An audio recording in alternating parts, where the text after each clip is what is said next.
Find all zeros of p of x equals x to the fifth minus 2x to the fourth minus 4x cubed plus 8x squared minus x minus 2.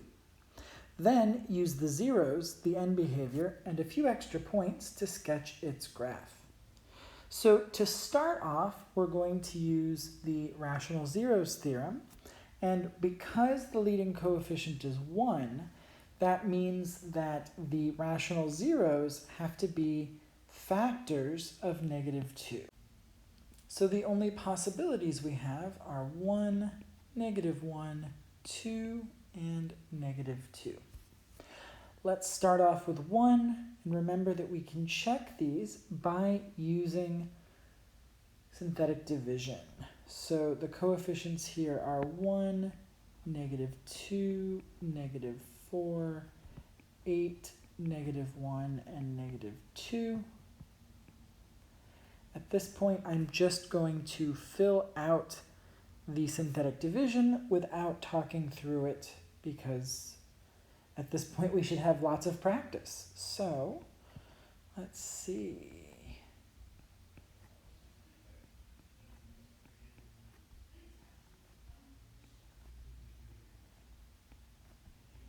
So when we use synthetic division to check and see if 1 is a 0, we see that it is in fact a 0.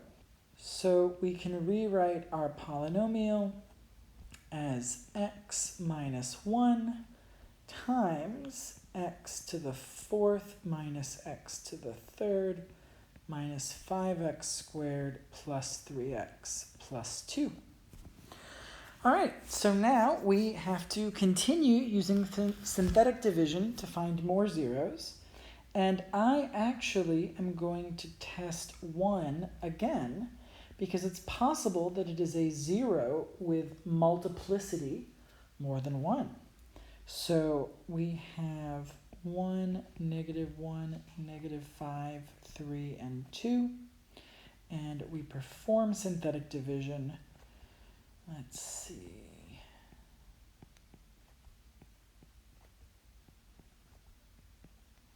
And again, we get 0 for a remainder, so that means that x minus 1 is going to be a factor yet again.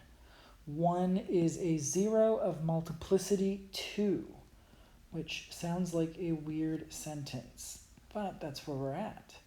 So x minus 1 times x minus 1 times x cubed minus 5x minus 2. We still have to use synthetic division. We still have to keep going here because this is not something that we can factor using another method.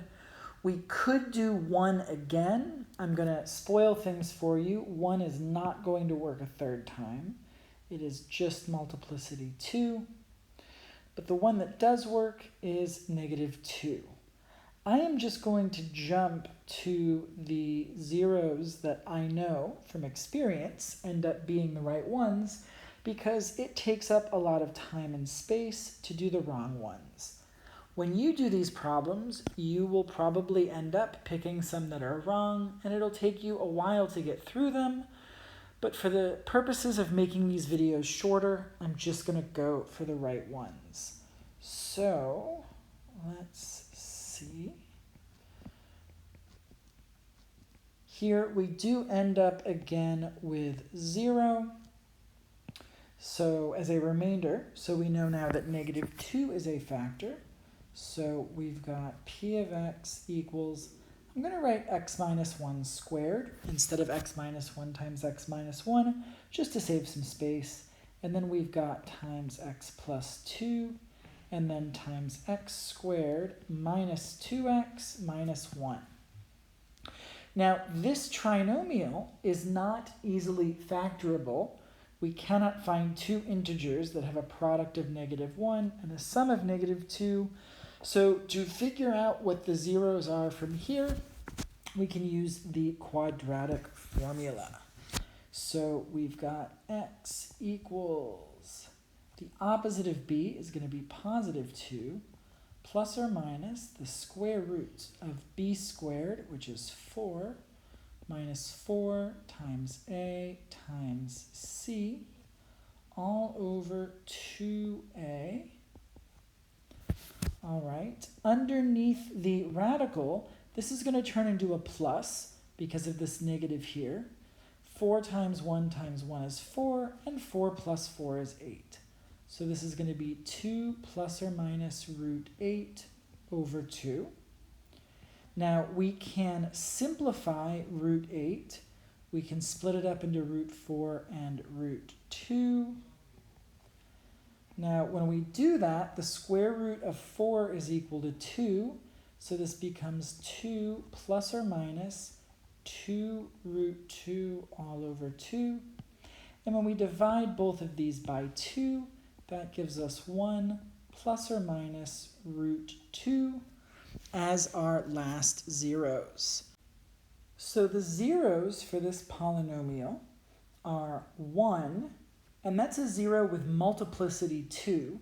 We saw that it arose twice. Then negative 2, then 1 plus root 2, and 1 minus root 2. Now 1 plus root 2 is approximately 2.4. 1 minus root 2 is approximately negative 0.4. And this is important because when we plot these as zeros, as x-intercepts on the graph, we're going to need to know approximately where to put them. So let's get an xy plane and let's plot these points. We've got 1, we've got negative 2, we've got 2.4 approximately, and we've got negative 0.4 approximately. Now the y-intercept is negative 2, so we know in this middle interval we are below the x-axis. We've got negative values. But we do need to figure out what's going on in this interval and what's going on in this interval. To check those, we can test 2 as a test point and then also negative 1. Now remember, we can use synthetic division to test these values, to input them into the function. So we're going to do 2 first, and then we're going to do negative 1. So for 2, we've got to go back to the original coefficients and do synthetic division. So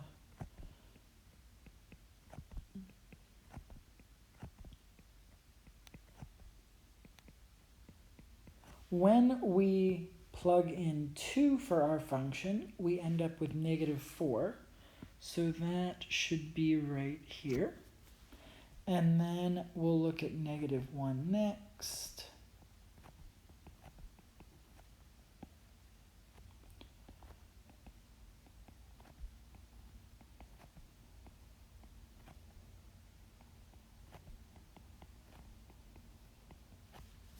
And then when we do negative 1, we end up with 8. So we're going to be around here.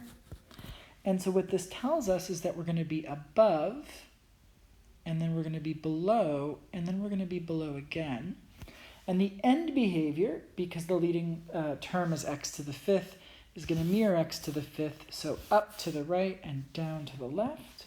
So let's sketch a graph that fits all of this.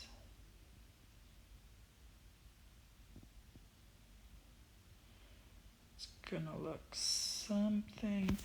Now, this should be a little bit smoother than I have drawn it. So actually, I'm going to erase this and make it a little bit nicer. So, should look like that. There we go. And then it's gonna go up very, very steeply to the right because we've got x to the 5th. And it's going to go down very, very steeply to the left. And so this is our graph of p of x equals x to the 5th minus 2x to the 4th minus 4x cubed plus 8x squared minus x minus 2. And we're good to go.